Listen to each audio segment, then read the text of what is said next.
Do you think that I can make some new slow stitch embroidery patterns and kits from the inspiration from my garden?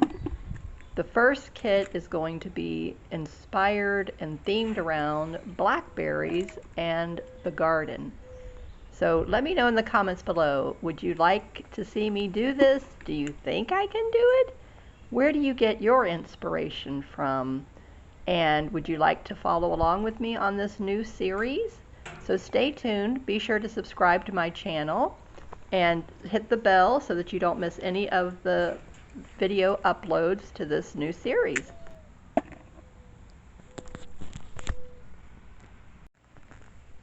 There will also be a series based on succulents and cactus. Listen to the sound of this beautiful wind chime.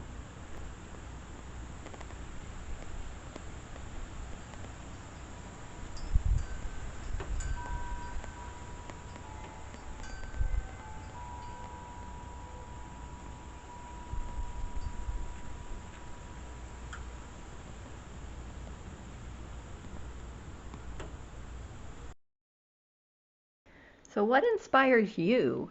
Leave me a comment below. And here's some more beautiful inspiration from my garden. So you don't ever know, you might see these in a slow stitch kit and an embroidery kit coming soon to my Etsy shop. All the links are in the description below. Stay safe. See you next time.